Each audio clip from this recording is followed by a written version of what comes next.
Let's do this. Hello, can you hear me? Hello. Good morning. Hello. You got a little bit of background noise. Are you good? Yeah, it's about as quiet as I can get it here. Okay. Well, yeah, I guess I'll start off by asking you, did you watch the entirety of my video on you? I think I watched most of it. I've been a little busy with work, so I didn't get to watch everything. So, Okay. Well, if you want, I can go ahead and summarize the thesis of my video if you like. good, go for it. Okay, so the thesis of my video, or the overall point that I was trying to make, is that there is a contingent of people in the trans community that push an ideology that I think is very harmful to trans people as a whole. Primarily, the people who do this primarily that I would point out would be Calvin Gara, Blair White, and then you.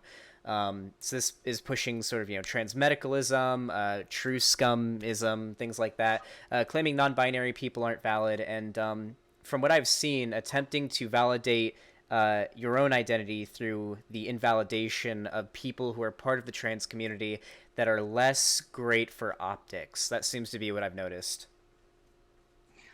It's more that there have been a convergence of groups that really don't have a lot to do with each other, and probably would be better off, fighting their fights separately.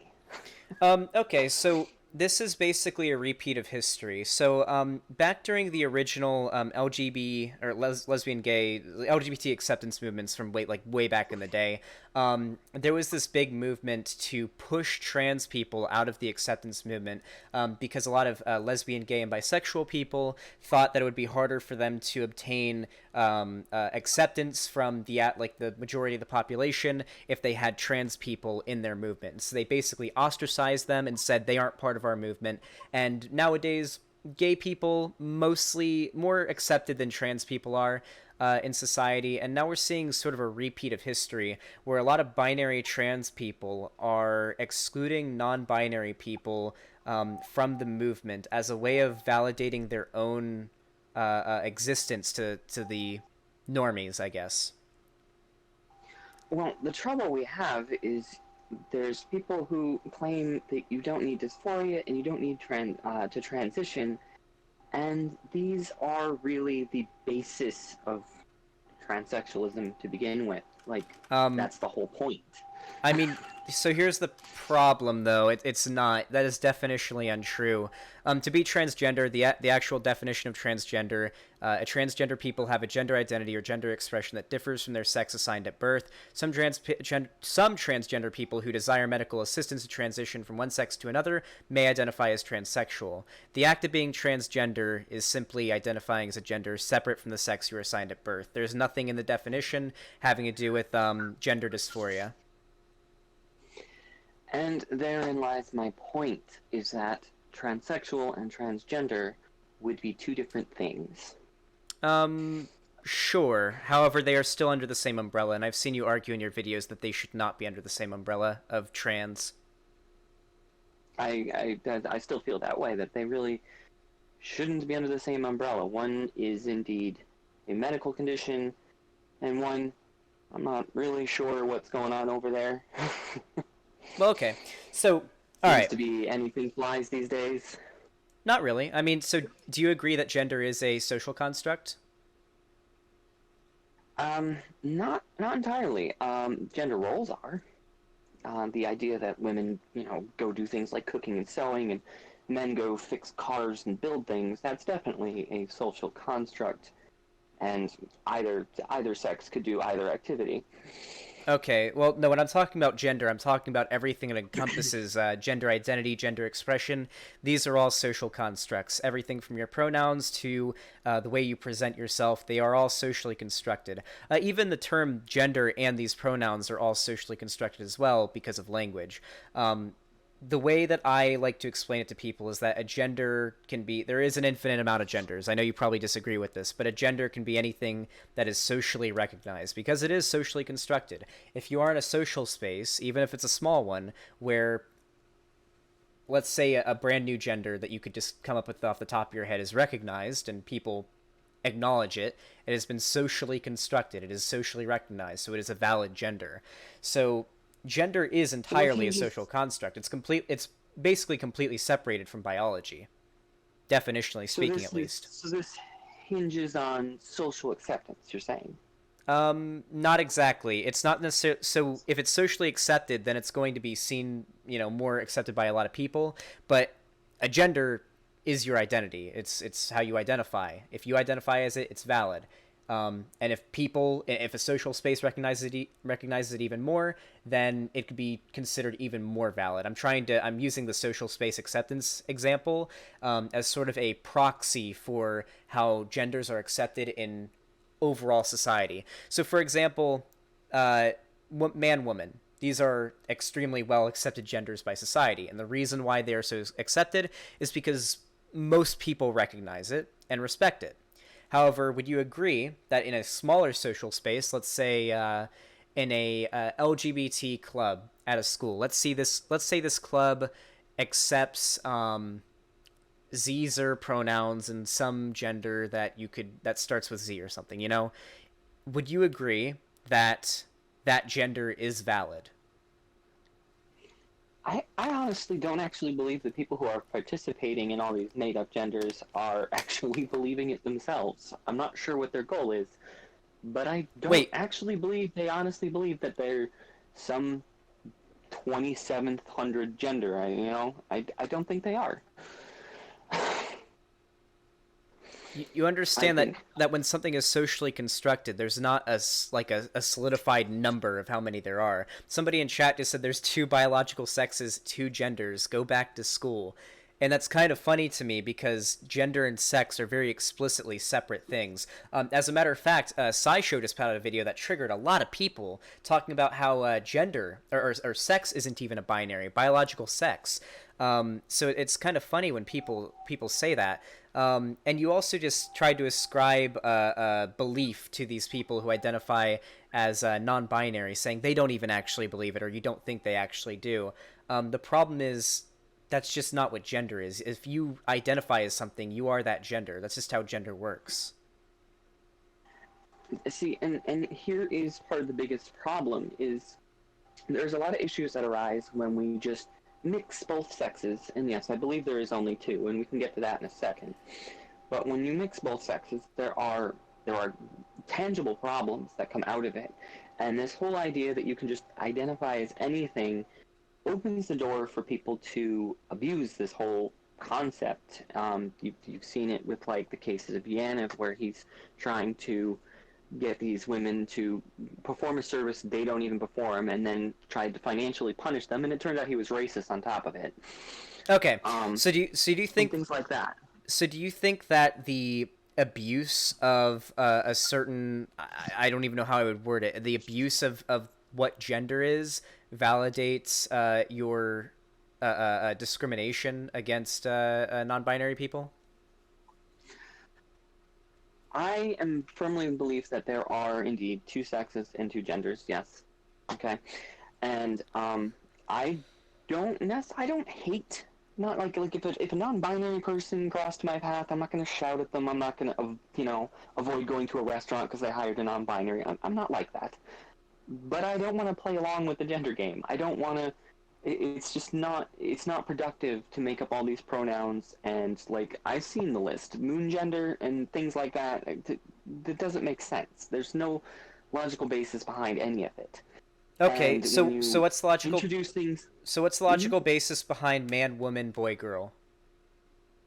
you have XY chromosomes, sets of genitalia, and the two are sexually dimorphic.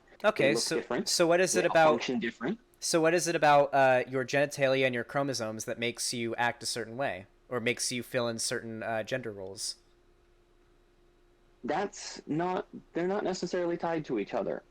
Granted, there's neurological difference between males and females that do, I mean, you see it in the entire animal kingdom that both do have different behaviors, but not as widespread as the LGBT plus whatever community seems to think that it entails.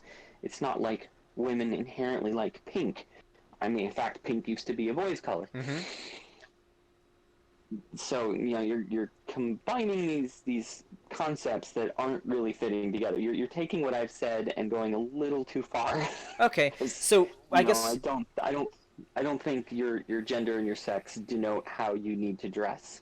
okay, cool. So, but how you dress is definitely a part of your gender expression. I want to actually go over to where you said that you believe there is only two sexes, right? That's what you said. Mm-hmm. Okay, Mm-hmm.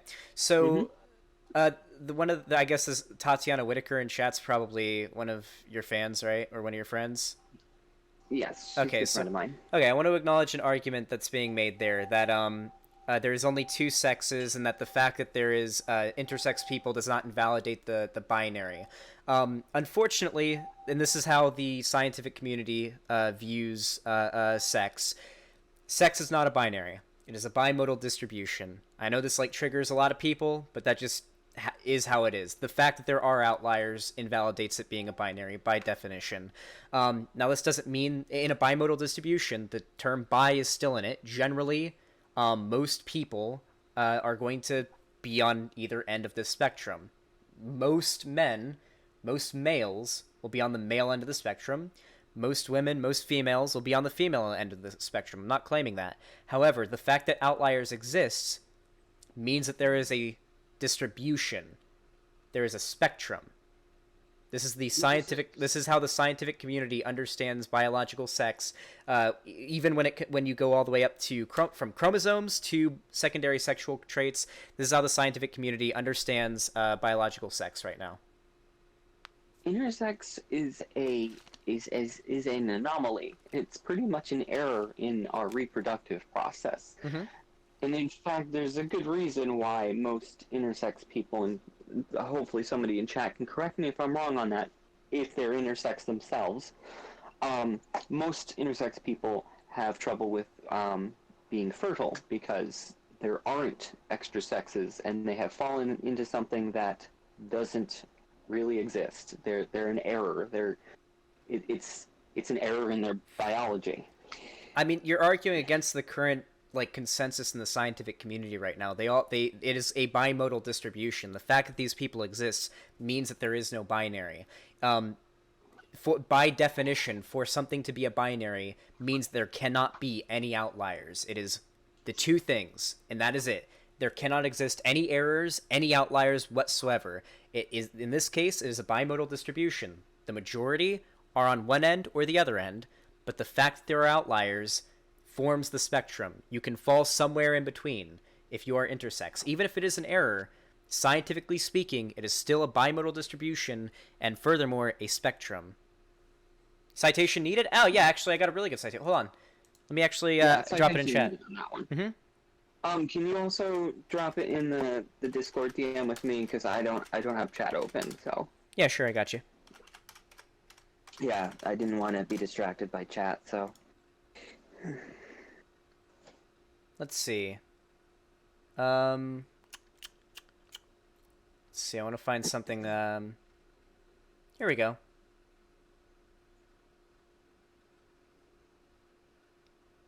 I want to find one that's from a reputable organization. As a matter of fact, actually, are you aware of the channel SciShow? I'm not. That doesn't ring a bell. I It's probably came across their videos at some point, but it's actually, so I covered this last night on stream. wait, Mhm. SciShow, is that the one that usually has like the almost solid color background, but like a sciencey pattern to it? SciShow is a channel. It's got 6 million subscribers. They hey Lumlani. They a lot of like schools show their videos and stuff. It was co-created by one of the vlog brothers who runs VidCon. I'm gonna go ahead and drop the video here. Basically, if you want to go through the description, there's a bunch of citations here. Oh god, there's a big list of sources here. I can bring it up on stream. Basically, this video explains in depth how the scientific community currently views Okay, I know this guy. currently views biological sex. There's a big list right here in the description of studies explaining this. I recommend watching the video because it's only 13 minutes and it explains it all distilled. But if you want to fact check it, you can look at all. There's like just big old list of studies. It's a good video. A lot of people got mad at it though because it challenged their preconceived notions about how the world works. But it was a great video. This is a very reputable channel. Yeah, no. Now that I've seen it on my screen, I recognize them. I just didn't remember the name. Disorder. See, these are all the consensus statement on disorders of sexual development. It's disorder. It's a disorder right there. Well, the fact that it's a disorder does not invalidate the fact that it's an outlier, which means it's not a binary. Like I understand that it has the word disorder there, that it's an outlier, it's an error, as you say, and it is, but that doesn't affect my argument at all. The fact that they exist is what matters here. Okay, so you've got, exceedingly tiny number of and yes, I've never denied that I do know that the vast majority I've come across don't be used for the argument. That's all. That's a whole other Wait, thing. hold on. You said that's like a really small percentage of people. There's actually an estimated, I think it was like 128 million intersex people in the world. If you were to take all the estimated amount of intersex people in the world and put them together in one country, it would be in the top 10 most populated countries in the world. Yeah, I'm not too sure on those numbers. I'll have It's to actually read some of these citations. It's actually cited in this video. Do you want me to grab you the citation? I'll read through the citations. I've got the list here, but yeah, before getting the chance to read that, I'm not real confident on that number. Pretty sure intersex is pretty rare. Yeah, it's roughly Not sure it's about what the it's about 1.2% of the population. But when you consider the fact that 1.2% of 7 billion, or I think we're coming up on 8 billion now, is a shit ton of people. fair enough. 1.2% is higher than the percentage of transsexuals. The last estimate I got to read. But okay, so one point of this is what benefit is there to adding all these pronouns? Because I've never met an actual intersex person that doesn't consider themselves a man or a woman. They've got an anomaly that they just live with. Well, it's not Doesn't make them something new. sure. Well, usually, so being intersex doesn't really have anything to do with being transgender or transsexual at all. It's just that's your biological sex and how it's been affected by, your. It's an error, like you said. Being trans has nothing to do with that, but gender separated from sex is a mode of identity. It's how you present yourself to society. So the point of having more gender identities, having other pronouns and whatnot, is because people want to identify as that. And it's valid because that's how gender works. Gender is a socially constructed thing. As a matter of fact, there's even arguments that could be made that sex is socially constructed when you consider the fact that sex isn't the binary that we used to consider it to be. So, for example, a good example I like to use is a tree. There's no such thing as a tree.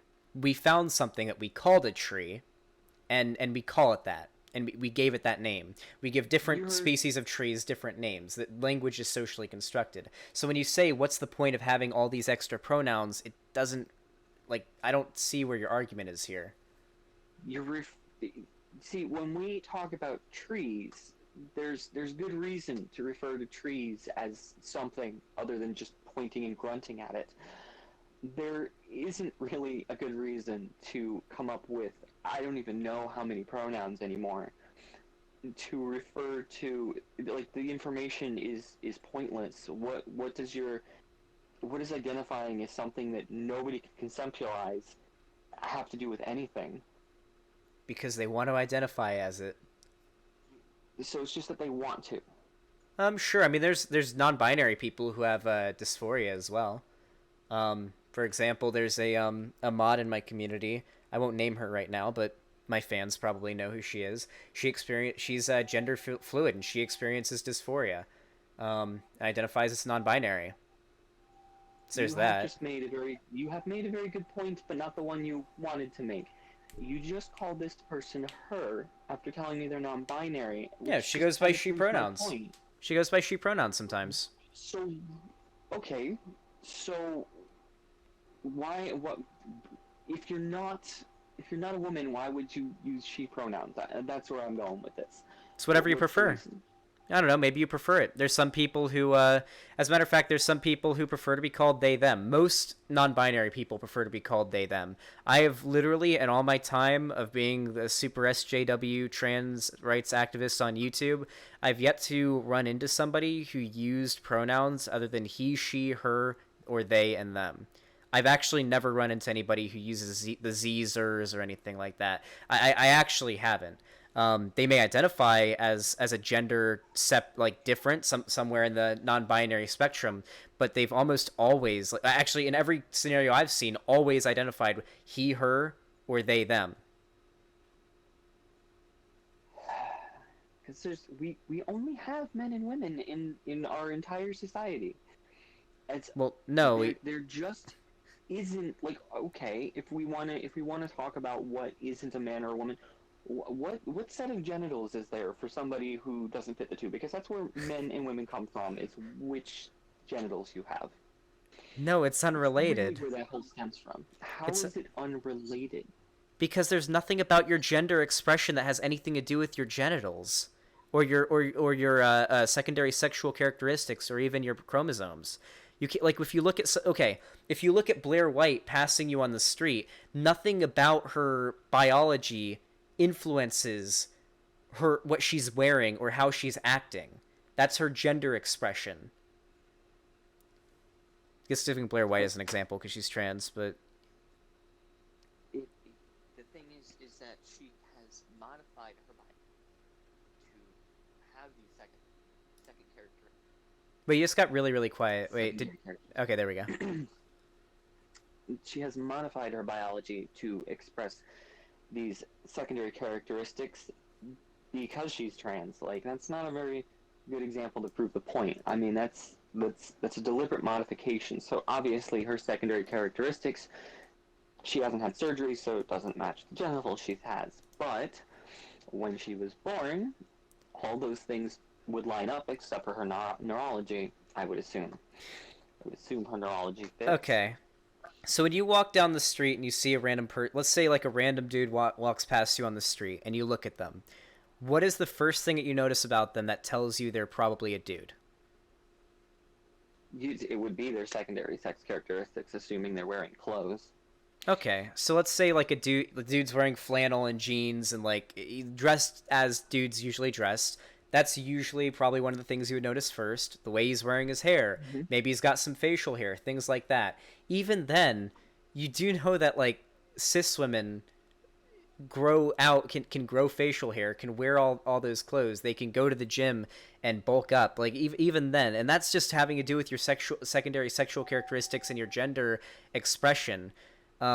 These aren't even connected, like I have never in my entire life seen a NATO woman with facial hair. It just wait, a cis no, they do not grow beards. wait you, so you don't think cis women can grow facial hair? They not like a dude does. No, some of them get a little fuzzy upper lip, and that's it. I don't know. I've seen some cis women who have to get their face bleached or waxed. I'm sure there are medical conditions that cause that. Yes, I'm sure those exist. Medical conditions do all kinds of weird crap, but that doesn't make it a new sex. It doesn't make it. Oh, it's the called norm. It doesn't PCOS. make it fit. Yeah, and that would be a very unfortunate medical condition. Okay, Having so a medical condition doesn't make it a new. Doesn't break the two sexes thing. It doesn't. It's a medical issue. okay, so this is the problem that I'm taking with your argument here because it's inherently anti-science. The overwhelming consensus within the scientific community disagrees violently, I should say, to give it a little more power with what you're saying here. Yeah, let's avoid violence. Well, no, when I say violently, I don't mean involved needs to do that. when I say violence, I don't mean like violence. I mean, like they would very strongly disagree with everything you're saying here. You're looking for the word vehemently. Sure. But all right, I do have some citations. Oh wait, you back? Can you get a little closer to the mic? I'm actually wearing the mic. Oh, okay, yeah. I'm not sure why it's cutting out. Let me see if I got something wrong with my Discord settings.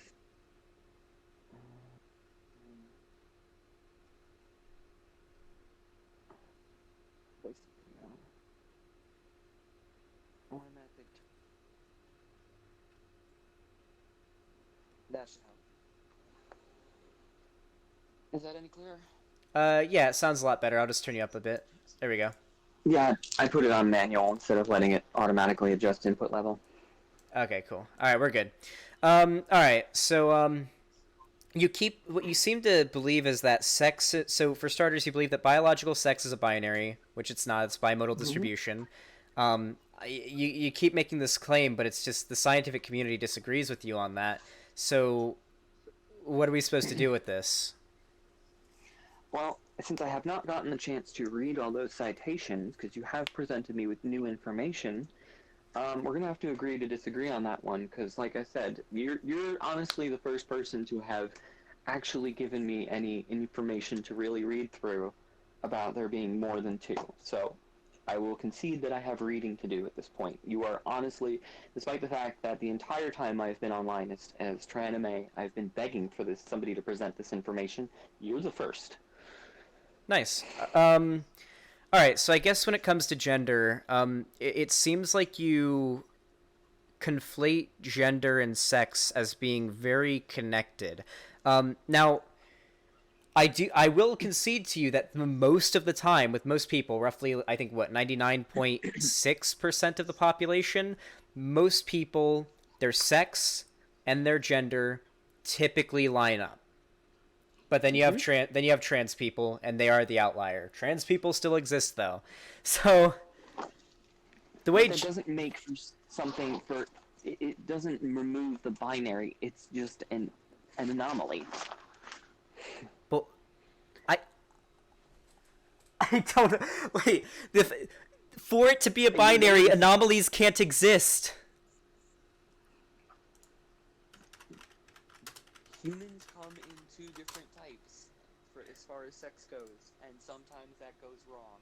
They don't, though.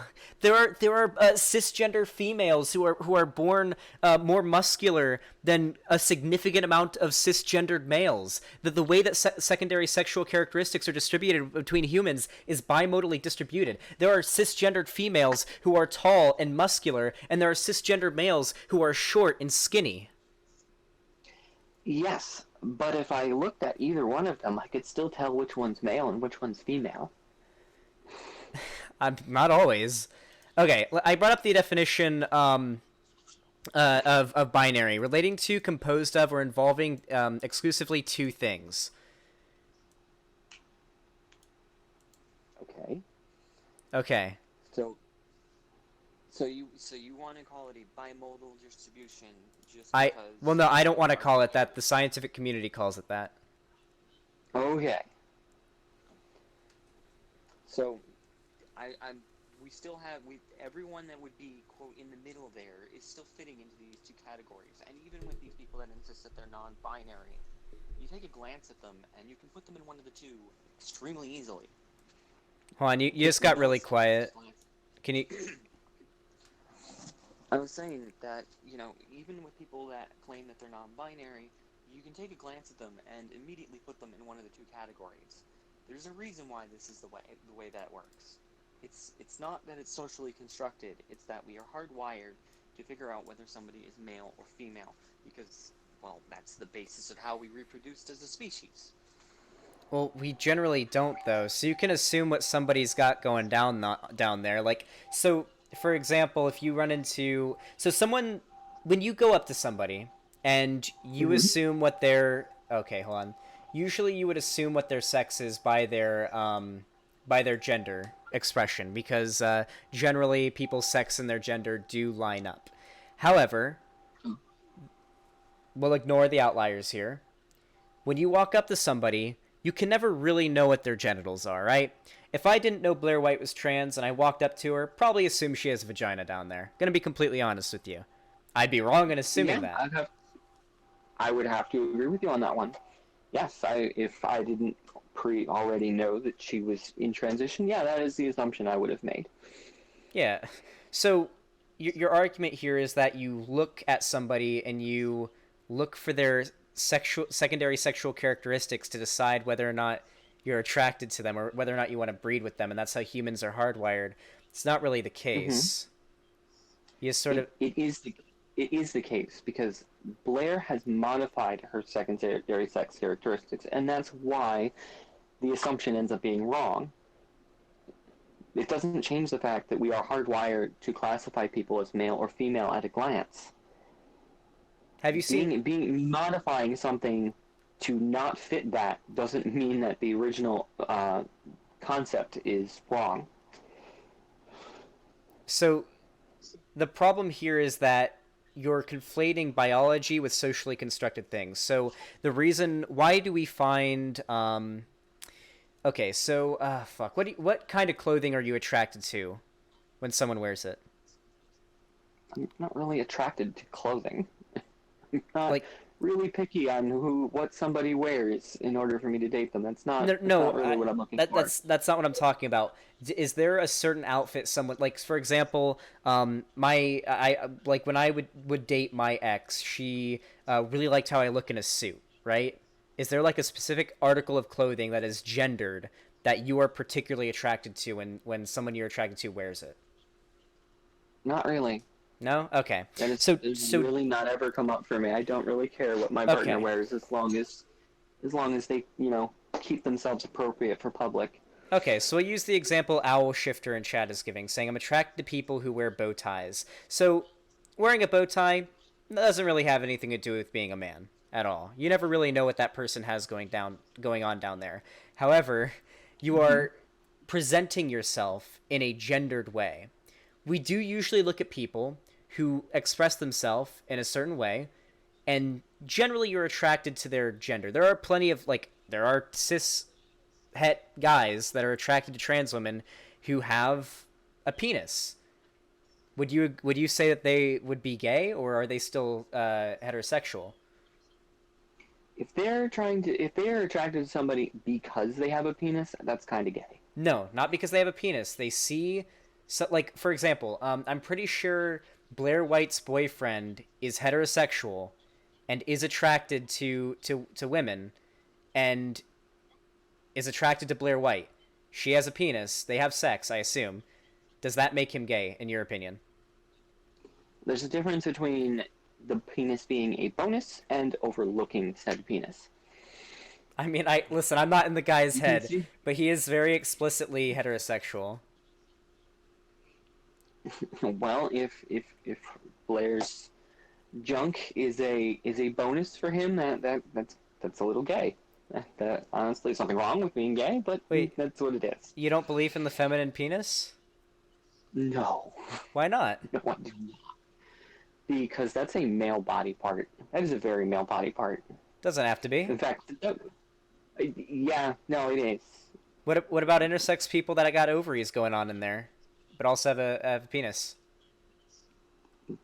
The penis is still a male body part, and error doesn't change that. I don't And know. Well, I mean, the you're not scientific going to community see ovaries. disagrees. What about people who are born with a vagina and a penis? That that is exceptionally rare, It is, but they still exist. and it would still be both a male body part and a female body part. What would they be though? Would they be male or female?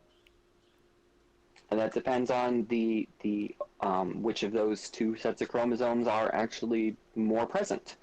I mean, There's a whole if they're intersex, which they would most likely be, then they probably they might have something where it's tied. You never know. There could be XXYY. There's a lot of different combinations of intersex. yeah, there's different combinations of intersex, but there is still a majority. There is still the one that is more present. Okay, so here's the reason why I'm pushing you on this, because when you view it as such a rigid binary, the world gets really, like, whenever the water gets muddied by the existence of the outliers, it gets really hard to to think about this, right? So you're having like a hard time deciding, okay, would this person be a man, would this person be a woman? So you're saying, I guess whichever secondary sexual traits they exhibit the most of. But then it's like, well, what if they're trans and they identify with the side they have less they express less traits of? It gets really complicated when you try to make it all a binary when there exist outliers. You're trying to change everything based on further and further exceedingly rare and minutia things. You can't change an entire planet because like one human being fits this perfect divide between the two. Like I'm sure somewhere on the planet there exists one person who's perfectly 50-50 intersex. I'm sure somewhere they exist. That doesn't change everything else. Okay, all I'm saying is that listen, I would encourage you check out the SciShow video. It explains biological sex and how it's the scientific community sees it as a spectrum. It's a good video. I guess. Do you want to move on from the sex versus gender topic? I think we should because I mean obviously I've still got citations to read and ultimately non-binaries calling themselves non-binary don't really do a whole lot to everybody else, long as they're not screaming down my throat if I don't want to join in on this. Well, I mean, like, how would you say wait? How would you say that they shove it down your throat? I'm not saying that anyone currently does. They've left me alone on that lately. But I'm just saying that if they're not forcing me to play along, then ultimately this is a not that important issue. Wait, that's what I'm genuinely curious about because I hear this so much. What do you mean by play along or forcing you to play along? For example, if somebody at my job were to try and get me fired because I don't want to use Z or whatever pronoun, which you have said most of them say they, them, whatever. Okay, so let's use the example of actually let's go with the go with the Zer thing. Okay, so are you aware of Bill C-16 in Canada? That's where I have a problem. It's things like Bill C-16. Okay, what do you think Bill C-16 did? It makes it punishable to if you use the wrong pronouns on somebody, which I am very strongly against forced speech. So I read the bill. What the bill does is it adds gender identity as a protected class, same as with gay people or black people. So if you are an employer or you are a landlord or anything like that, you cannot discriminate against an employee or a potential tenant based on their gender identity. This includes being male or being a man or a woman. So like if you're a cis man and you go up to your employee or your employer is like a cis woman and says, I don't like men, I'm going to fire you, you can sue them for that because that's discrimination. However, because it included gender identity, this also includes trans people. So if you can prove beyond a reasonable doubt that somebody at your work, generally your employer, is purposefully misgendering you in order to cause you distress and to harass you, mind you, you have to be able to prove this, then you can sue them for it. Same as you would be able to sue somebody if you're a black person and your employer fires you because you're black, or they refuse to, or or if you go to buy a house or rent a house and the landlord says, yeah, no, I don't rent out to black people, or something like that. It just this is a wee bit different than race. It's a wee bit different than race. I mean, it's just another part of your identity. But I have seen countless news stories of there being major issues over freaking pronouns. That if you use the wrong pronoun, that lawsuits ensue. And I'm not okay with that. Okay, so I like for a living, I watch videos where right-wingers bring up stories like this, okay? Every single story where a right-winger says, this person went to prison for calling a man, that's usually how they'll word it. When you actually dig for the actual story and you read the actual context, yeah, it turns... they exaggerate. Well, they don't just exaggerate, they lie. Well, no, no, no. They don't exaggerate. They lie. Reactionaries always lie, very blatantly, in fact. What I oftentimes find when I read the actual context is that uh, somebody will have been like walked up to some trans person, or it's usually like an employer has purposefully, repeatedly misgendered their employee over and over and over again in a harassing way, and the person who is being misgendered was able to prove in a court beyond a reasonable doubt that they were being harassed, and the person doing it was facing repercussions for it. What is your definition of harassment in this case? Because harassment seems to be a very wide and varied term. In the example of this bill, harassment is considered a repeated attempt to, if I remember exactly the wording, it was a repeated attempt to cause distress to the victim. Is what they worded as. See, because the interesting thing about pronouns is that they're not said to you.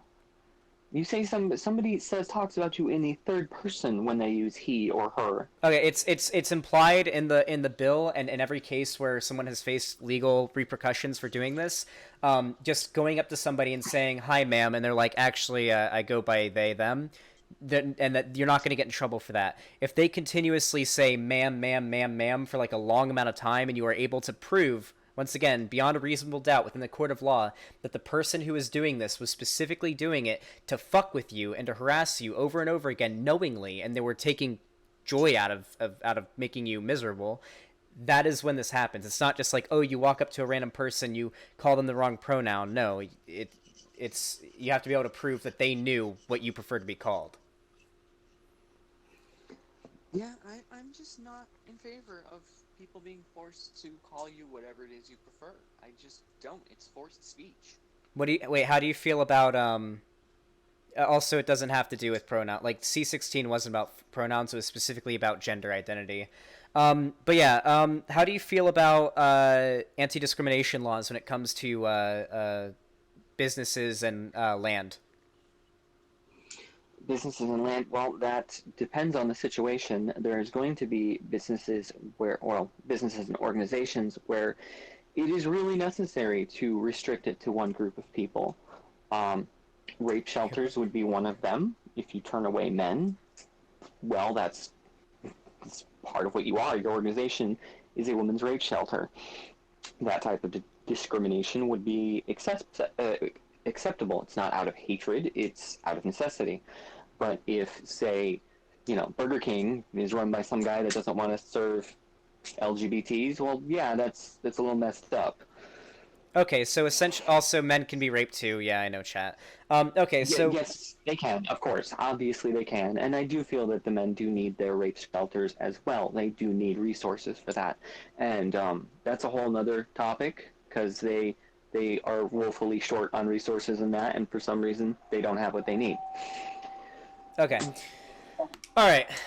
So essentially, Bill C-16 was just adding to anti-discrimination laws, making it so you can't discriminate against people based on gender identity. A lot of people like to bring up trans people with this, but it wasn't explicitly having to do with trans people.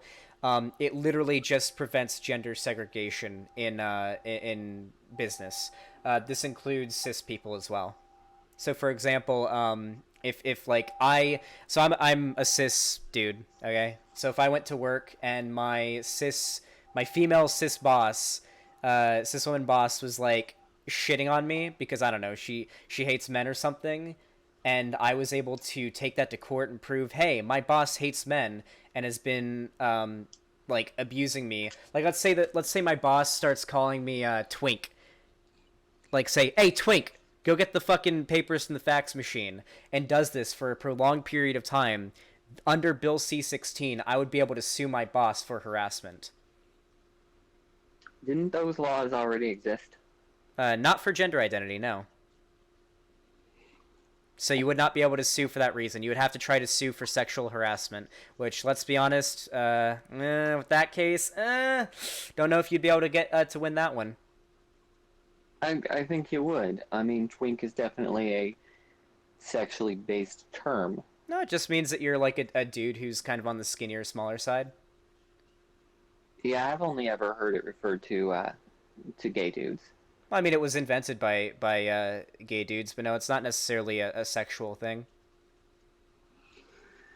Okay, we're gonna have to disagree on that one because I've never heard it outside of a sexual context. Okay, maybe it's just because the community that I'm in, people just like refer to each other like if somebody is a twink, they just refer to him as a twink. Doesn't mean they want to fuck him. Doesn't like refer to it being sexual at Which all. country are you? Are you in America or are you in Canada? I'm in America. Okay. Yeah, I live in No, good old and Florida. Good old Florida. I Okay. Interesting place. Yeah, yeah, I know. Trust me, I want to get out of here a lot. I mean, yeah, so Bill C-16 wasn't specifically a trans thing, but you seem to disagree with it anyway. I disagree with it on the basis that it is too broadly written into where it has been interpreted several times as pronouns being a thing, like being the issue that you can face trouble over. I mean, you can. I mean, you can harass somebody based on their gender identity through refusing to use their preferred pronouns. I don't think people should be forced to use preferred pronouns. I don't think that should be. I think you should be free to, if that's the pronoun you want to refer to somebody as, it's your freedom of speech. Hold on a Now I know second. Canada's Can idea I of freedom of speech is a little different. can I acknowledge someone in chat? Tatiana Whitaker, can you go Google fascism for me and come back, please? Just Google it really quick. So no, we're not talking about random people on the street. We're specifically talking about employers and landlords and stuff, business owners. This doesn't apply to like random people on the street, by the way. Okay, so it doesn't apply to random people. I still don't think even a landlord should have to use whatever pronoun I dictate. I don't think that's. I mean, it's free. It's an issue of freedom of speech, and I value freedom of speech above most things. Actually, in fact, above everything. I wait. Hold on. Wait a second. Wait, so it depends how far you go. Obviously, you don't say that you can scream fire in a crowded theater. Like, how far are you willing to go with it? Are you okay with like discriminating against people if it means, or are you okay with discriminating against people, uh, uh, based on people's speech? Like, Speech isn't discrimination. I mean, I could it say can whatever I be. want and still serve my customers, even if I said something about them. Obviously, my employer would have rules against insulting customers, but that's not freedom of speech. That's you're in a business setting. It's different. What if the manager of the restaurant puts up a sign and yells out the window, "Hey, we don't serve black people here."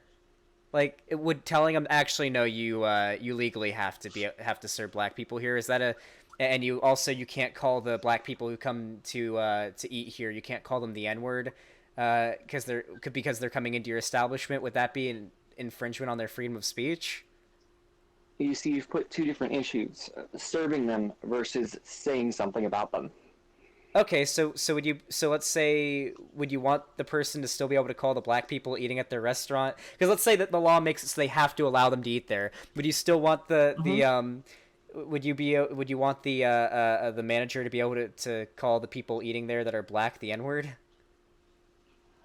If that's what he wants to call them, I mean, there are repercussions socially, but I do not think that there should be a law that says he can't say that.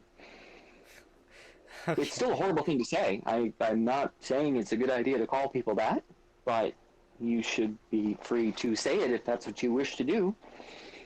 And there's a big difference between saying it over there in your establishment and going to somebody's house to call them that. There's a big difference there. Okay. All right. I guess we'll move on from that topic. um, okay.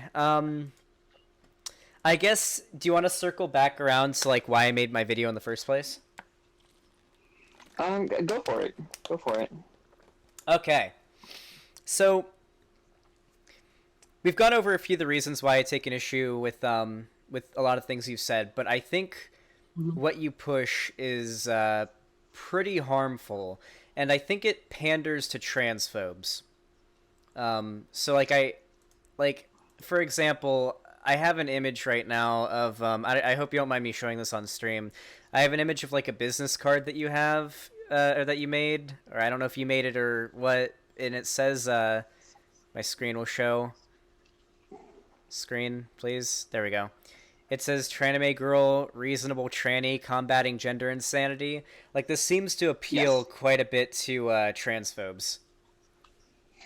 No, what I'm aiming at is the people in the middle, which is where I stand, is in the middle. Because the whole trans issue, it's not a black and white.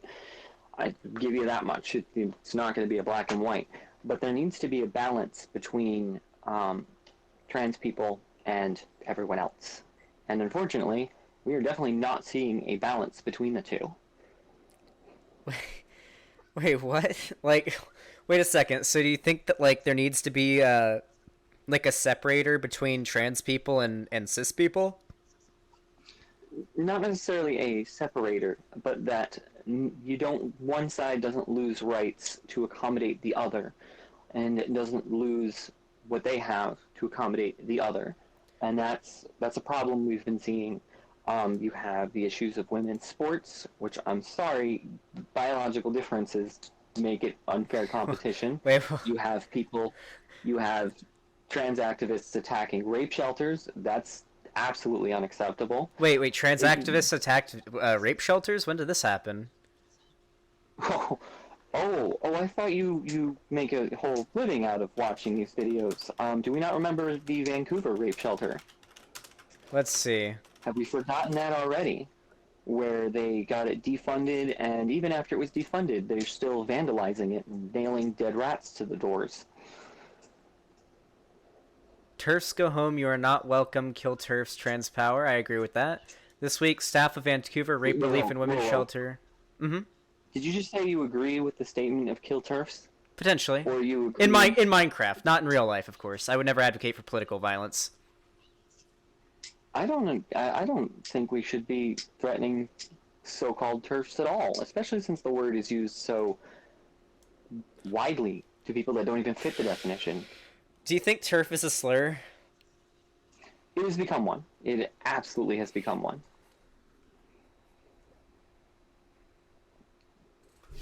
Okay. Okay. Let's just read this. It used to be a word that referred to people that would exclude someone like me from society, but in modern usage, it is thrown at anyone who so much as questions any of this. Wait, what do you mean by question? Even questioning, if somebody is bringing up, like, is it fair that somebody who's biologically male is competing against female? Well, they throw out the word TERF. They don't even have a discussion. They just throw out the word TERF. Okay, so I'm of the opinion that TERF is not a slur. TERF is simply a label. All right, stands for trans exclusionary radical feminist. Someone, the only time I will ever call someone a TERF is if they claim to be a feminist, and they take the stance that transgender or transsexual people are not valid because their biology, their chromosomes do not match their gender. Although obviously TERFs are transphobic, so they are wrong, scientifically speaking. Like, I don't. Let me give you an example of why I say the TERF has become just a slur at this point. Okay, please. I have my best friend. Took me in when I was homeless. Mm-hmm. She helped me repair my vehicle. She's been a very good friend to me, and even when she was pissed off at me, she didn't even use the wrong pronouns. Even when she was really angry at me, like I really pissed her off one time. And this person who has been very good to me is still called a TERF for the dumbest of things. Can you give me an example of, like, a time she was called a TERF and, like, what she'd said? When she was saying that she doesn't want to respect the pronouns of rapists. Rapists are horrible people. They don't deserve any respect. Sure, but we don't call cisgendered rapists by different pronouns from which they identify just because they're rapists. We don't call black rapists the N-word just because they're rapists, and we don't respect them. No, but the difference is that a rapist who has raped with his penis is demonstrating that he is not dysphoric in the least bit. No, actually, there's a lot of trans women, for example, that don't really experience a lot of genital dysphoria. Yeah, and I don't really feel that we need to respect people who who are, don't have their genital dysphoria and go around raping women. Sure, you don't have to I just respect them. don't. Wait. So you don't have to respect them, but if you're not going to go by It's a their very no, it's a very male act to use a penis to rape somebody. That is an extremely large demonstration of the worst the male sex has to offer. wait, women rape too. Not anywhere near the same numbers. Not even remotely close. Okay. So do you think like rape is generally a male act? It is mostly a male act, yes. Most rapists are very male. Huh. I'm gonna be honest. I feel a little upset. I feel like there's some misandry going on here. It's not misandry. I didn't say all males rape. I'm saying that, statistically speaking, if you just look at the numbers on crime rates, The vast majority of rapists are male. That is just a fact. Okay. All right. So let's go back to your friend who said that she refused to use the pronouns of this rapist. So this is transphobic. I'll explain why. We've already. I mean, I guess I don't know if you agree with me here, but let's operate under the belief that gender is a social construct and it is what you identify as. And so if somebody, even if they're a rapist, like let's use Jessica Yaniv, super big fucking creep, right? Still call her Jessica Yaniv because, well, for starters, even if you don't respect her fucking pronouns and her new name, if you talk about whatever fucking her dead name was, I can't remember, people aren't really gonna know what you're talking about as much. Also, if you start misgendering, let's say Jessica Yaniv, trans people who aren't rapists are going to hear that and be like, why the fuck are you misgendering them? And you say, oh, because they're a rapist, they don't deserve my respect. And then they're going to respond, so I have to earn your respect to earn you to saying my pronouns? You don't really see me as the gender I identify as? It's just out of respect? Yaniv is a fake trans person who is using that as a cover to do the things that they do. And that Wait, what is is... why I'm not going to call Yaniv a she. Okay, you do talk about this quite a bit. Fake trans people and trans trenders. What do you define as a fake trans person? Somebody who is trans for reasons such as it's popular, or they could be viewed as popular because that's the new hot topic, or to facilitate doing things such as getting into women's rooms for nefarious purposes, or like Yaniv, who's trying to put one over on the beauticians and for financial gain, fame, whatever his motives are. They're clearly not because he's dysphoric. Okay, let's go over each of these things one by one. So you started with exploit it, like trying to like get into women's bathrooms and stuff and use it to be a predator. So I looked over all the stuff involving Jessica Yaniv. I looked at like the DMs that were leaked. I looked at her old Facebook posts from back in the day. I remember she was saying stuff like, if I'm in a woman's bathroom and I see a girl with a tampon hanging out of her vagina, or a tampon string hanging out of her vagina, should I ask her for a tampon to bond? Like really creepy shit. She's definitely a predator. She's definitely a creep. But I don't think personally, I don't think she's pretending to be trans in order to get into these spaces and be a predator. I'm pretty sure she's just mentally ill and extremely fucking creepy. I don't think it has anything to do with her, like, faking being trans. Not to mention the act of being trans, you can't really fake it. If you identify as not the gender you're assigned at birth, you're still trans. It doesn't make you fake trans, but, like... I disagree with you strongly there. I mean, then you disagree with the definition of transgender. If you want my actual view, I think transgender was kind of a BS term. You have transsexuals, and then you have these people that just call themselves whatever, and we've opened the doors to let anyone just claim whatever gender they want and get into whatever spaces they want. And that's where I have my problems with all of this. Transgender was coined by cross-dressers. Okay, so at the end of this, it sounds like you would want to be a gender abolitionist, right? Like, it seems like you really want to draw the line at sex. Like, sex is all that really matters to you here. Like, gender, like, to you, gender shouldn't really matter if, like, transgender people exist. Like, isn't it way easier for you to, kind of split up the population between male, female, and then maybe accounting for the outliers of fucking sorry, my words escape me right now. Intersex people. Yeah, that's kind of how things have been separated for forever, and it worked. Okay, so you're a gender abolitionist. If you want to call me that, we can go with that. Okay, all right. I guess we'll go with that then. Um, gender's a spook. I agree. Gender isn't real. It shouldn't be real. Okay, so you also brought up earlier because I want to. This is another example that you gave of trans people trying to exploit being trans. Trans women in women's sports. Also, I'd like to point out that a lot of what you've been saying does kind of invalidate trans men, but we'll ignore that. Um, so What do you mean it validates trans men?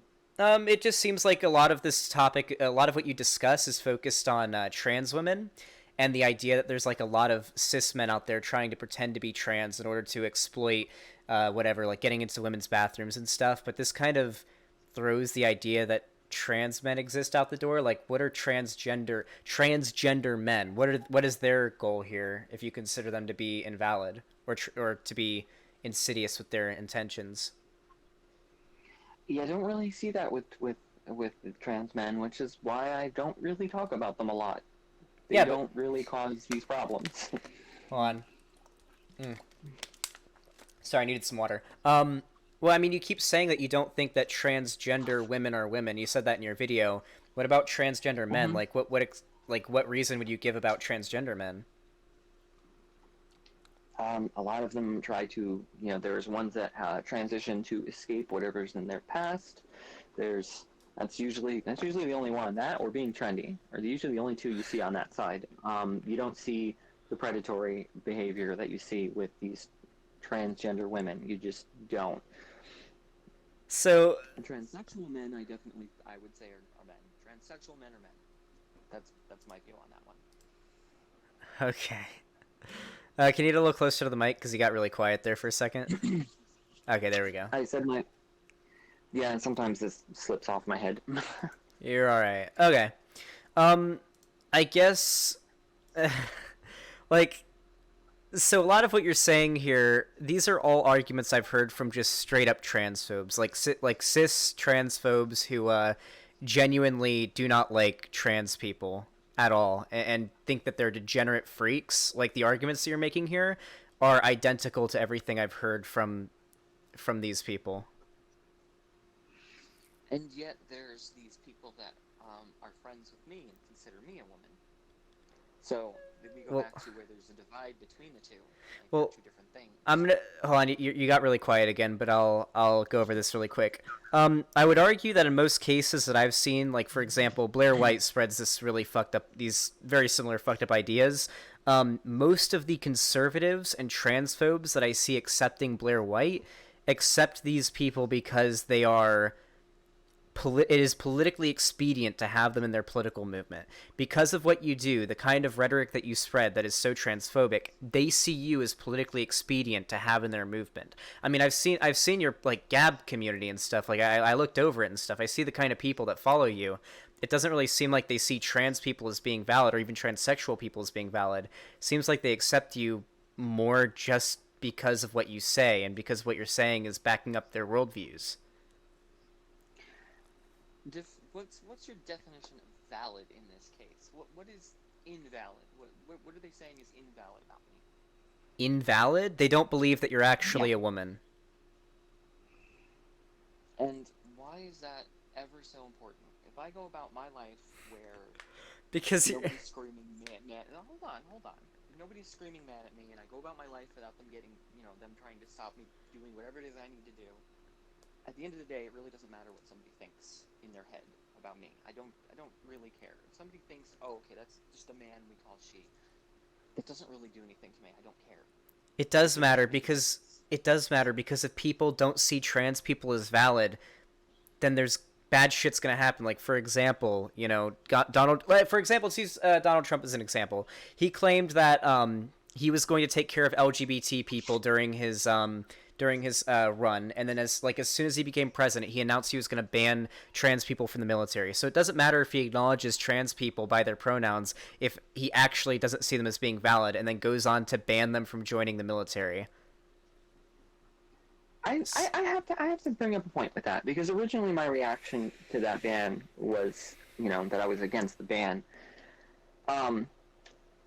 If you're before transition and suicidal and depressed, you're not going to be very good at keeping your squad alive.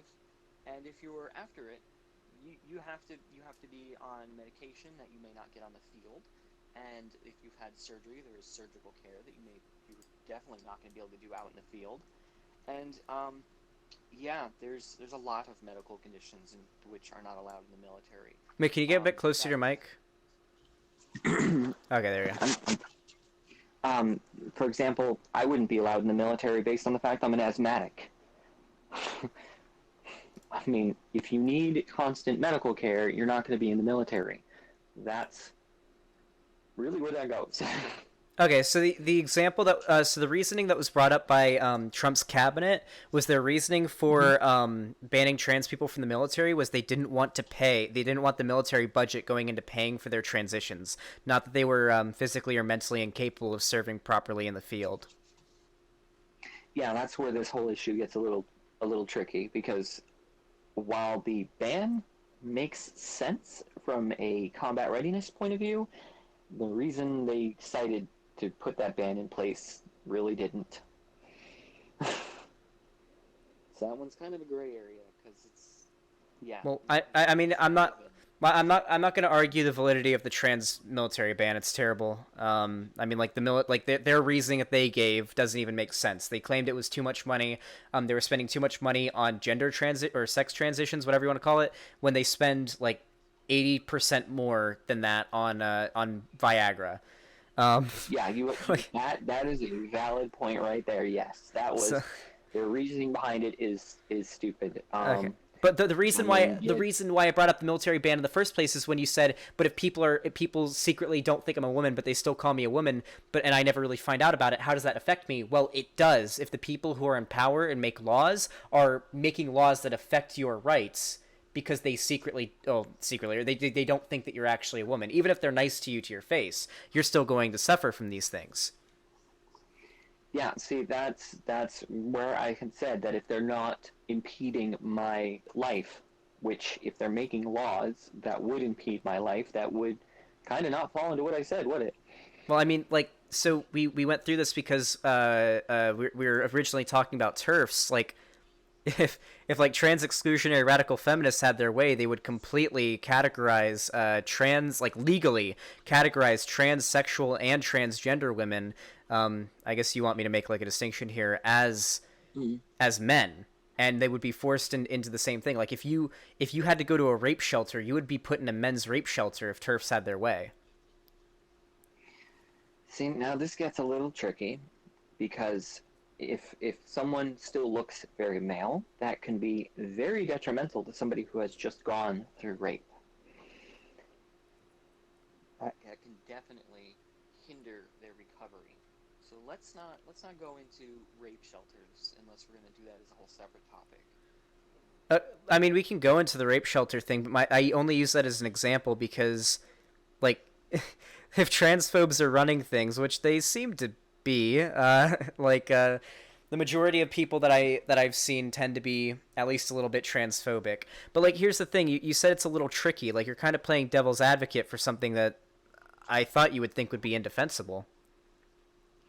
No, I'm not really playing devil's advocate. I'm stating a fact. If somebody still looks very male, and we have to agree that trans women of any sort look male at some point, obviously, including me. I looked male to begin with. It's just a fact.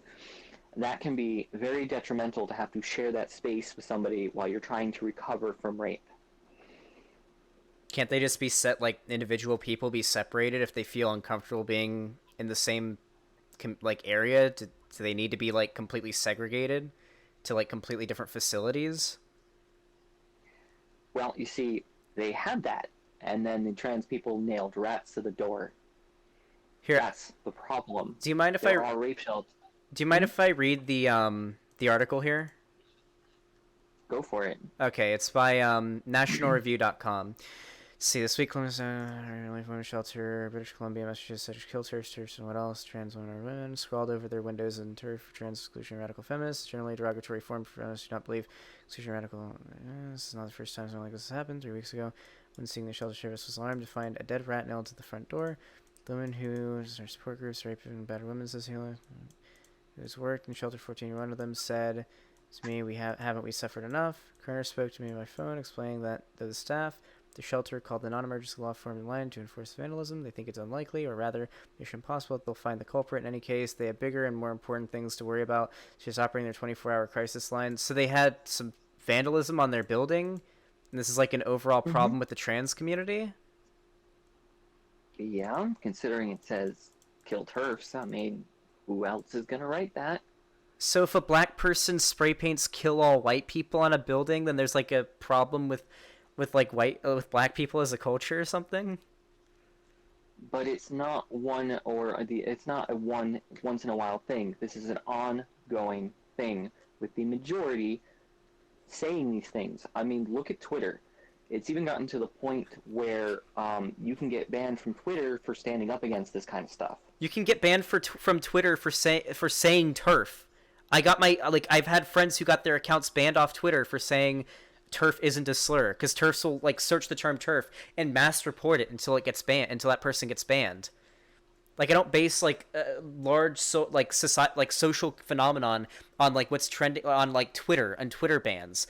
I was just using that as one example. Okay, we can put Twitter aside. Okay. Look at the rape shelters. You had somebody in power who's trans who got the rape shelter defunded, and then the rest of the others in the trans community continued to attack and vandalize the rape shelter. So you have all these people doing this to this rape shelter. How is that not a problem in the community? You also have the problem where there aren't a lot of trans people speaking out against this and saying it's wrong. Wait, why? Silence. Wait, why do trans people need to? Supporting. Wait, why do trans people need to speak out against this? Because that is the what people are seeing of the community. You should be sitting there saying, this is wrong, and we shouldn't be doing this. But you don't.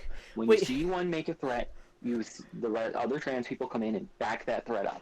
Wait, so would you follow this logic so that like whenever like a man rapes somebody, I have to disavow rape because a man raped somebody? If men are raping people and you're sitting there like, yeah, good, screw the women. I mean, yeah. Well, the trans community as a whole isn't saying that this rape shelter should have been shut down. I haven't seen the majority of the trans like people in my chat seem to be saying that's pretty terrible, but this seems to be a very not a very common occurrence. It's not a very common occurrence. It happens all the time. How are like rape shelters getting vandalized? The Vancouver ones itself has been vandalized numerous times. Yes, this is one isolated place. Because it's the last one. It's the reason why it's isolated is it's the last one that doesn't accept trans women. Okay, that's probably a good thing. I think women should be able to, if they need to be away from male-bodied people after being raped, they should have a place to go do that. And I don't think the community should be attacking that. Why does it have to be a separate facility? Because the focus of a rape center is to help women recover from what happened to them, not a place to validate trans people. That's not what it's for. Wait, can you get close to your mic again? Okay. So because the point of a rape shelter is to help women recover from what happened to them, not to validate trans people. It's not there to validate trans people. That's not what it's there for. No one's claiming the job of it is to validate trans people, but its job also isn't to invalidate them either. How is it invalidating them by saying, okay, these women have had this horrible thing happen to them, they need to be away from males right now? Because it's calling trans women males and saying you can't come here. Trans women are biologically male. sure. Do you think They are. do you think you're biologically male? Biologically, aside from what I've modified with my biology, yeah, I'm still chromosomally male. Do you know There's that nothing I can do about wait, that. do you know that for sure? Like, have you had it tested? It doesn't matter if it's, there's not exceeding numbers of people Well, I mean, that like, have well, different no, like chromosomes than how they seriously, you could be. developed. You don't even know that. Like, if you haven't gotten it tested, you don't even know. There's at least a 2% chance that you could be intersex. You might not have XY chromosomes. You might have something else. Oh, it's definitely possible, but that's not relevant to the point. The point is that these women who have had this horrible thing happen to them need to be away from males to recover, and they Why? should be able to do that. Why? Yeah. Because it PTSD. It's triggering, traumatic. What if they were raped by a woman? What if it's like a lesbian that was raped by their lesbian girlfriend, and they go to the rape shelter, and there's a bunch of women there, and they're like, I don't want to be around other women. I don't know what resources are available for them for that, but that is rather rare. Because it's arbitrary. Because the idea of separating rape shelters based on gender or sex is stupid. No, no, it is not. It is. Why is it stupid? Wait, can you get close to your mic again? Sorry. What makes you say that it is stupid? It's stupid because you shouldn't put a block in the way of getting services based on your gender identity. It's discriminatory. They're not sitting. That shelter doesn't say, "Oh, fuck off. We don't serve you." They will direct that person to a shelter that can help them, Yeah, it's and somewhere. that's perfectly fine. I don't think so. I mean, like, so for example, if okay, then we'll go back to the fucking McDonald's example. So if there's a McDonald's that doesn't serve gay people, and they're like, hey, we're not gonna serve you, but here's a McDonald's a few miles away that will serve you. Like, you wouldn't make excuses for that, would you? That is a non sequitur. There's a very huge difference between getting a shitty, bad for you hamburger and rape. You're receiving a service. Going to a rape shelter is receiving a service of a place to recover from being raped. Going to the McDonald's, you're receiving a service. You're getting food. Like, I know they aren't exactly the same, but we're making a comparison here. They're not remotely the same. Okay. Nobody's traumatized because the person in the corner of the room is a dude while they're eating a hamburger. Nobody's sitting there afraid of who eats a hamburger. Okay? That doesn't happen. There's no PTSD over hamburgers. Okay? Okay. I don't know, actually. I saw a picture of the Hamburglar when I was a kid, and I got pretty fucking scared of that shit. I may actually have PTSD from that shit. Not even kidding. Oh, for God's sake. Okay. Is there anything else you want to cover? I'm not sure. What other issues do you have with my views? I don't know. It just seems there's this trend in a certain part of the trans community where certain trans people are kowtowing to transphobes, and some of them do it because it's very profitable, while others do it for social capital and for self-validation or out of selfishness. Kind of hard to tell which is which, but yeah, I just think it's a big problem, and you seem to contribute to it quite a bit.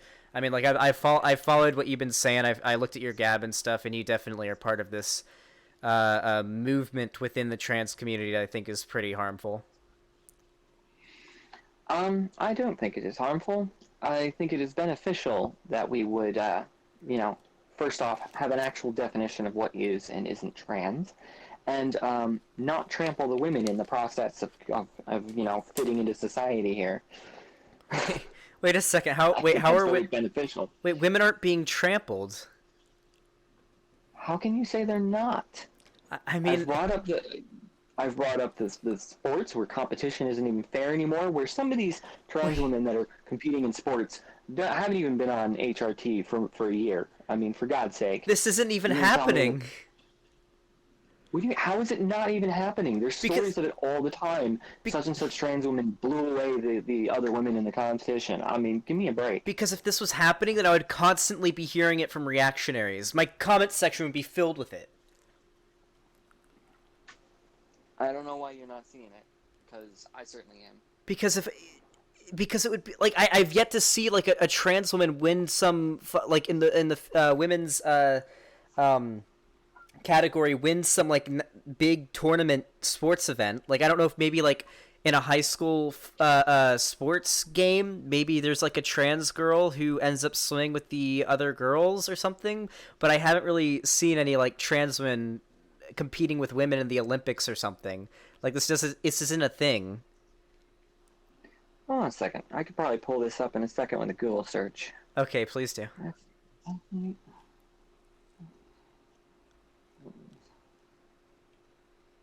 see now. Translated boxing victories and shaking up sports. Let's see. Let's see what we can make here. And mind you, I'm only doing a cursory search here. I'm not even digging deep. So as soon as I find something, it's not gonna. Yeah, Connecticut State Open Champion track meet. Let's see. That's a high school level. Okay. Which I think you shouldn't be doing that in the high school level either. Women do deserve the, right to compete fairly, even if they're high schoolers. Oh yeah, there's the name I was looking for. Rachel McKinnon. There's a good one. Wait, can you get closer to your mic really quick? McKinnon. Mm-hmm. There we go. There's a good athlete that is pretty nasty and has won a bunch of crap unfairly. Rachel McKinnon. Let me see.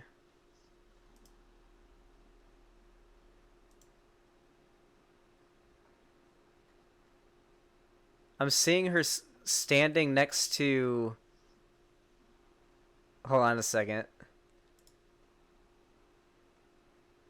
Alright, hold on. I'm going to show this on stream really quick. Is that okay? What, a link to Rachel McKinnon? Yeah, go for it. Yeah, an image of her standing on the pedestal. So it looks like she got first place, but the two cis women she's standing right next to literally have thicker calves than she, or thicker thighs than she does.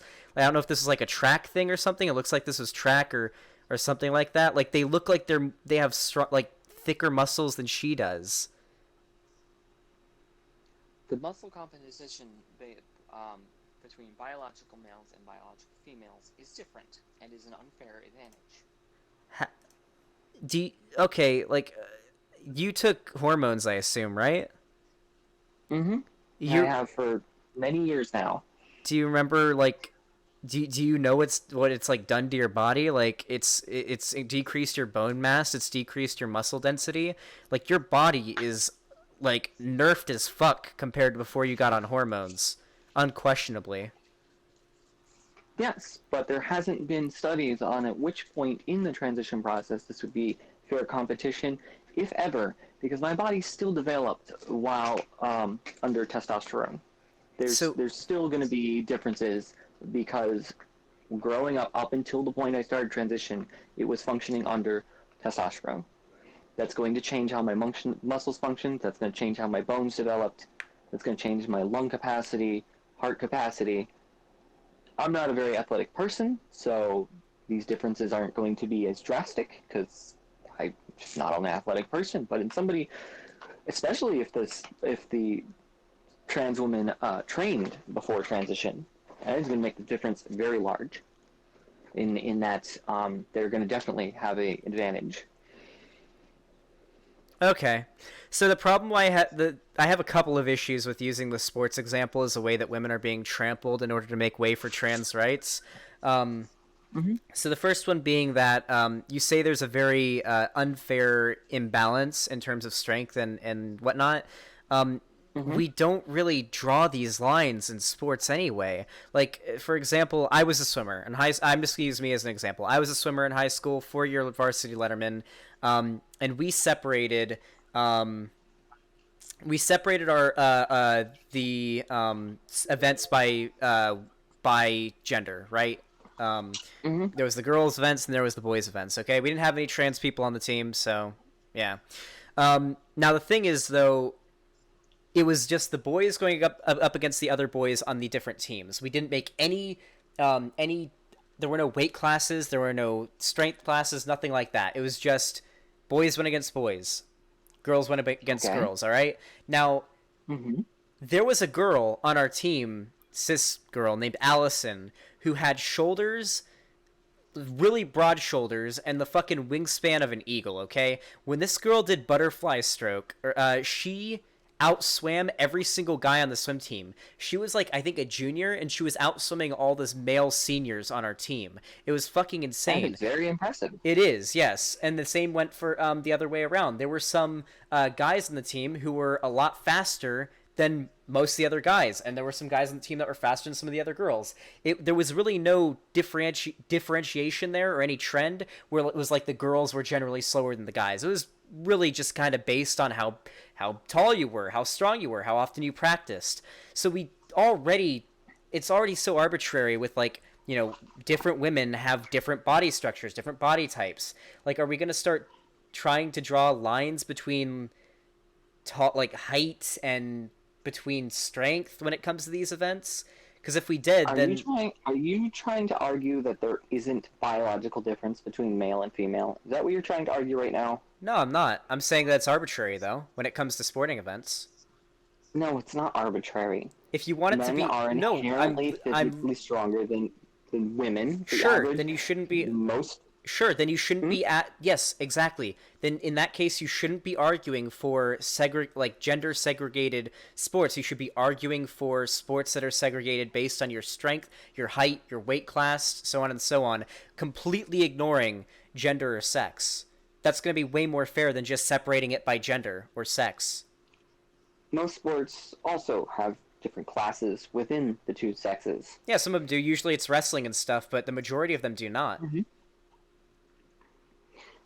Men inherently have more physical strength than women. That is a biological advantage. That is a starting point. Sure. That is ahead. Sure. Then you can have men and women who are the same strength. You would classify them by strength, and that's how they would go against each other. Then it's not It would really be- competition if you're sorting people. But it is a it is a competition though, because they're all on an equal playing field. It's whoever tries the hardest or has the most skill that comes out on the top. Doesn't matter what their gender is, because you're sorting it by their strength and their skill rather than their gender. They're sorting it by your biological starting point. But I thought you wanted an even playing field here, though. An even playing field is that somebody who was born female and has that starting Wait, point, your mic's doing the somebody thing else again. who is female, the biological starting point of female versus somebody else who has been born female and has always been female, you can train to become stronger. You can change your diet to become stronger. You can do these things to become stronger. But when your biological starting point is already ahead, that is not fair, because the other people who compete can't, become biologically male to also have that advantage. So what I'm arguing here, I don't know if I think there might be a miscommunication going on here. What I'm arguing is, if you want sports events to be more fair for women, to be more fair for everybody, you should not advocate for a separation by gender. Instead, you should advocate for more separation based on your body weight, on your muscle mass, on your height, on your skill, things like that. That's going to lead to an infinitely more level playing field and more fair experience for female athletes than just separating it by gender. Like, for example, okay, let's use the example of, because I'm a swimmer, all right? Do you know who Katie Ledecky is? No, I do not. All right, Katie Ledecky, at least when I was in high school, she won the women's Olympic swimming thing, right? Now, she outswam every woman by like 4 laps. I could probably show it on stream right now. She finished the event and was sitting there for another 5 minutes just chilling on the wall, waiting for everyone else to finish. Now, it would have been a more fair playing field for her if she had been going up against male athletes that were at her same level. She literally blew all the other female athletes out of the water. For it to be a fair playing field, maybe she should have gone up with a bunch of male athletes that are on her same skill level. But those male athletes would have had that advantage without as much training. What Without advantage? as much practice. What advantage? What advantage? The fact that they already started ahead. She had to do more work to get to that level than a male would have had to have done to get there. So it's more fair if she just blows them the fuck out? If that's how much training and practice she has put in, yes. She has put in that much work, whereas a male would not need to put in as much work to get there. Okay, hold on, let me show... Alright, I guess... Okay, then. I mean, I don't know. Like, do you want to see a picture of this girl? It doesn't matter. There's still the biological advantage of having been born male. If somebody is born male, they have a further along starting point. It takes less work to get to the level that you're describing than if they had been born female. Look how fucking broad her shoulders are. Like look at her. Like you wouldn't want her, like if you look at the other girls she was swimming up against, they all had narrow shoulders and nowhere near as much muscle mass as she has. By your logic, she has an unfair advantage going up against those other women, and it would be more fair if she was going up against biological males in the event. No, I'm saying that your starting point, how much work you have to do to get to that level, is inherently less if you're male. Wait, but why does that make any sense? That has nothing to do with the playing field in an event. Yes, it does. That's why they're classified separately. Okay, so in that case, what if we have a trans woman who is like before they were transitioning was a total twink, like no muscle, like fucking weighed 110 pounds soaking wet, and they're like 5'5", and they start transitioning. Would you say that it would be fair for them to go up against a bunch of other male athletes? My argument at this point is that there needs to be a study as to whether or not it is fair competition, and at what point in transition it would be fair competition. Currently, the evidence suggests that there isn't a point in which that would be fair competition, but I could be wrong on that, which is why I think there needs to be a study on it, which there currently isn't. Okay. I think there actually has been, but all right then. Wait, there has been studies? Hey chat, do you want to link a few studies on it? All right. Is there anything else you want to cover before chat sends in some studies, if they can find some? No, I think we're good on that. I think that topic's been pretty much covered. I've made my point that the biological starting point is an advantage. Okay. I mean, women would be banned from their sport if they took testosterone to bulk up, wouldn't they? Yeah, sure, but it generally levels the playing field when it comes to trans men, for example. Typically, it just sort of levels the playing field because, on average, I know humans are sexually dimorphic. Trans men competing against men and being on testosterone, yes, would put that playing field a bit closer. But if you have developed under testosterone for however long until you started transition and you started, because you started male, is going to give you an unfair advantage when it comes to competing against women. Wait, what about trans people that were put on hormone blockers before they entered puberty, and once they got old enough, they started using the hormones of the sex that they wanted to transition to, and they never experienced the opposite sex's puberty? That might be a level playing field. That might be comparable. Like I said, we need to study that. All right, I will settle there. If there are studies, if there's studies, I would like to read them. Okay. How do you feel about children on hormone blockers? That one's a bit of a gray issue. As much as I don't want transsexual children to suffer dysphoria longer than they need to, transsexual children are rare, and the vast majority desist at puberty if not given blockers. And I think they should have the opportunity to desist. There needs to be a balance between that, and I think we're a wee bit quick to start people on transition. And then you have, of course, the situations like the Save James case, where a child isn't actually trans. They identify as a boy when they're not around their mother. Wait, and what? have no problems being a boy. So you have situations like that. So what is the detriment that happens if you put a child on hormone blockers? Because I've read a lot of studies, and they say that there is no. Every study that I have seen has pointed to the fact that, say you put somebody on. Wait, she's lying. She's talking about Luna. Wait, who? Send her the Timba dot. It's a blatant lie. Wait a second. What? Isn't the dad? It's not a blatant lie. I've been following this case with Chambers for a while now. Hold on. Timba on Toast video. Wait. Her dad forced her to be a boy. It's a Timba on Toast video that talks about it. Hold on. I think I've heard a bit about this.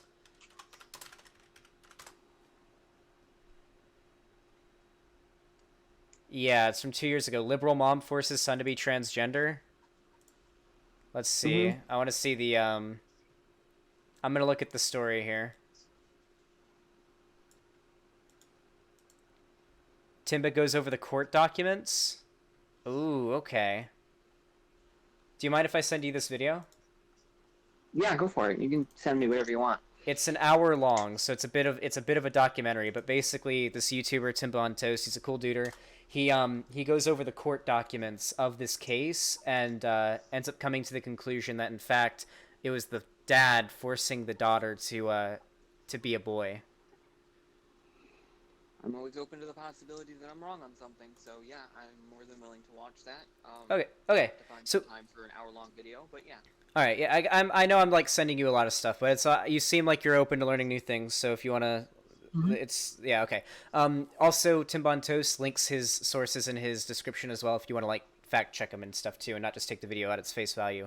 On top of that, even with if this one case with the Luna kid was like legit and had happened the way that you believe it happened, this still doesn't do anything to the fact that every study that I have read has come to the conclusion that if you put a child on hormone blockers, a prepubescent child on hormone blockers before they end up experiencing puberty, and then once they get like old enough that they decide, maybe I'm not actually trans, and they go off of the puberty blockers, every study has shown that they catch up with where they would have been had they never been on puberty blockers very quick. I've yet to see a study that has said otherwise that hasn't been basically coming from very unreliable sources. The point that I'm arguing, though, is that while the puberty is blocked, it lessens the chance of them realizing that they might not be trans. I don't My think voice that's is shot today. God. You're all right. I don't think that I don't think that's a thing. Like, can you give me very much a thing. Can you give me like reasoning for that? Because you need to experience the hormones for your birth sex to figure out that that is not right for you. That is somehow incongruent. You need to experience that first. That's not even true saying at all. Wait, that's not true at all. I've known I was a boy since like well before I was in puberty. Like I was not experiencing any male hormones, and I knew I was a boy growing up. Most trans people knew that they at least had an inkling that they were trans well before they were in puberty. You're right in that. You're right on that. Okay, that because I knew when I was like 4. I knew that. But the thing is that there are other situations that can cause people to think they are trans that tend to resolve when they reach puberty. So I'm not talking about actual trans people being what gets harmed here. I'm talking about the ones who aren't and get falsely pushed into transition. When is this happening though? Because like this isn't like a thing that happens. So we have like a very niche possibility that a child could be pushed into transitioning, which I've yet to see a story where this is like legitimately happened. Like the only story. Wait, are you there? You have okay. Yeah, you cut out. You cut out. You have desisters, the ones that desist when they reach puberty. Those are who I'm talking about. There have been I've read articles on children who, once they reach puberty, they desisted and are no longer insisting that they are trans. You have detransitioners who have realized it later on. Yeah, detransitioners are okay. So detransitioners Those are one thing, but desisters are a whole nother topic. So desisters literally just get off of the hormones and they catch up with their biological puberty pretty quick. That's what every single study I've seen has led to. There's literally no downsides whatsoever to children being put on hormone blockers. Especially when you consider I've read the studies, especially when you consider the fact that the puberty blockers are prescribed by a medical professional who has to come to the conclusion that they believe that this child is actually trans before they put them on hormone blockers. And the problem I'm having with this is that, first off, you're altering biology, which always has inherent risks and problems, always. Even in my case, there's obviously issues that arise from that. but the diagnosis is being given out too quickly. There are plenty of people who, after 1 or 2 sessions, are being like, "Yep, you're trans," and handed all these things. And when you're a child, that is you're not that sure of yourself. I mean, that's just inherently part of being a But child, and the diagnosis is being handed out too easily. okay, these are medical professionals. These are people who went to college and are licensed medical professionals who know when they see it. Of course, sometimes a mistake is going to be made, but when you're putting children on hormones, all the studies have shown that when somebody decides at the end that they don't want to go on HRT and they want to go off of hormones, there has been no evidence to suggest that those people have faced any negative consequences from it. Of course, there's going to be negative consequences from it. The data has not shown this. The data and the studies have not shown this. Let me see if I can find something to link you. Okay.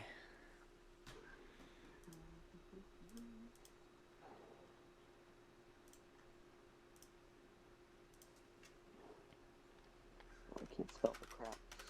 There you go. No, that's the Federalist. We're not going to use the Federalist. That's clearly biased. Is Mayo Clinic okay for you? MayoClinic.org? I would suppose so. I can at least read it. Okay, there you go. Client information.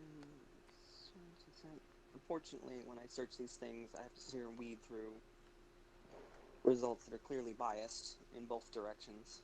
I mean, usually what I'll do is I'll go to mediabiasfactcheck.com and just plug it in and it'll show the media bias, but MayoClinic.org should not be biased towards anything other than the medical consensus on something.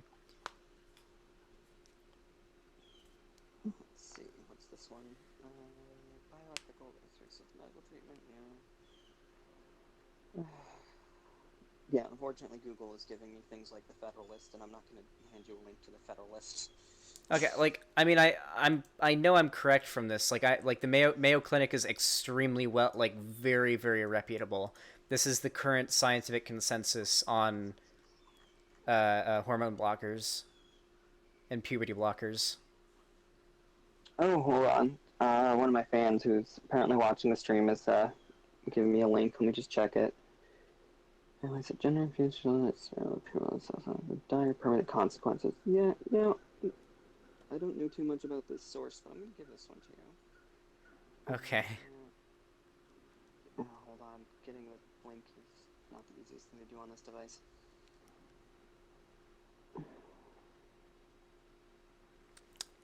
Is this any slower?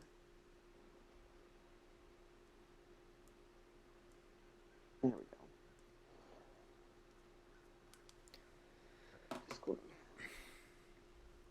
Yeah, I'm not on my laptop today, so everything is a tad bit slow. It's alright. There we go. We got this one.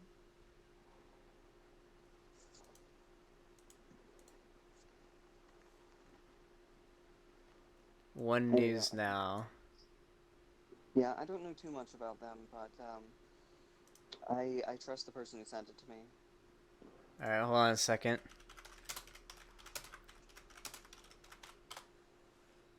Let me just check something really quick.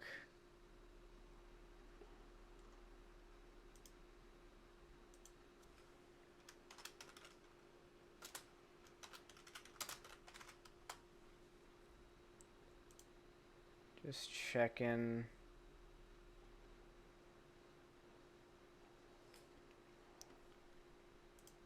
What do you guys think of this source? Let's see. Doctors warning families and their gender-confused children taking experimental puberty blocking and sex reassignment treatments have dire permanent consequences, stressing that there is no significant scientific evidence justifying their use. Bring up that kids are put on hormone blockers for medical reasons, non-trans reasons, and if that... And what she's saying is true, all those kids don't think they're trans. Yeah, I know. There are children who are put on puberty blockers for non-trans reasons as well.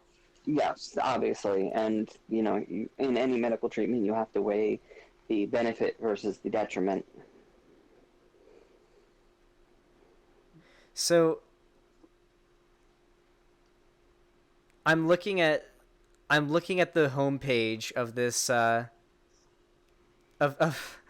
looking at the homepage of this website, and I'm seeing missing element, passing along a pro-life worldview, high-tech shrinking responsibility to protect kids, unrest intensifying near Israel, Ohio pro-lifers question abortionist getting licensed.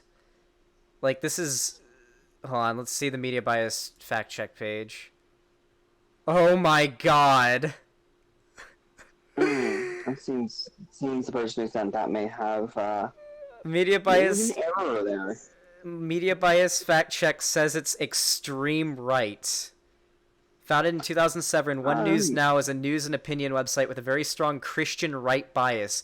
According to their about page at onenews.com, we will get your news from reporters you can trust to give the latest news without the liberal bias that characterizes so much of the mainstream media, in quotes. The current editor-in-chief is Jody Brown, funded by ownership. One News is funded by the American It's funded by the AFA. Hey, the fan who sent me that link, swing and a miss there. I listen. I get it. Listen, I sent you a Mayo Clinic link though. That is like it's literally just repeating the scientific consensus, the consensus in the medical community about hormone blockers for kids. But is there anything else you want to talk about today? No, I think we're good on that. I think we've covered it.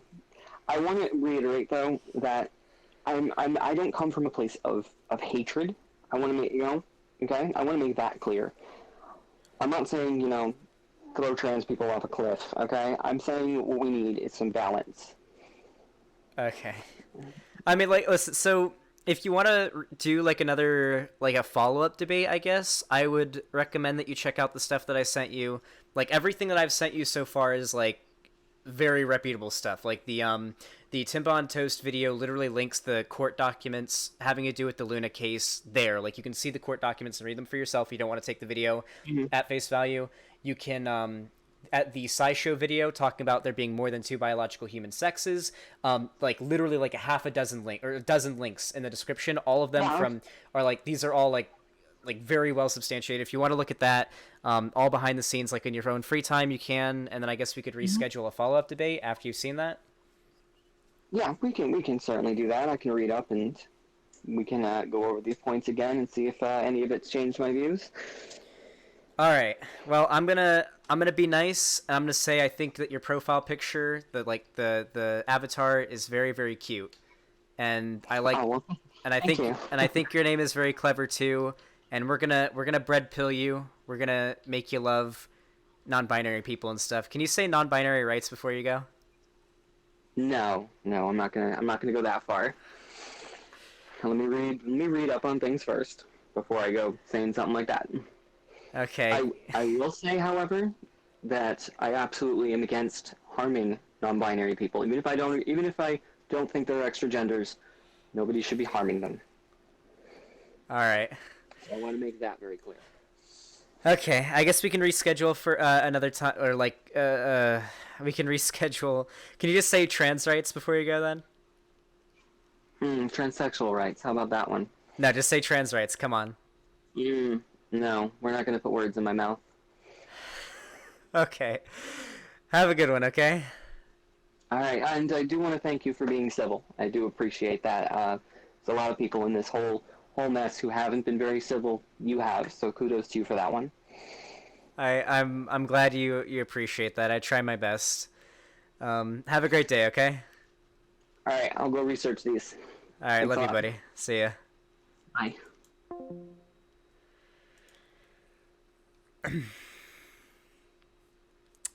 What's the verdict, boys? What's the verdict, chat? That was a good area to end it on. She literally linked me an article from a website funded by a literal hate group. That's a tough scene. Yeah, I would say worse than Blair White. Definitely. I'm not disappointed. That was definitely pretty good. I had a fun time. Peak TERF. Yeah, we got a lot of spicy memes from there. She said TERF is a slur. She refused to say trans rights and non-binary rights. Like, at least Blair would say, like even, like, Hunter Avalone and Blair White said trans rights.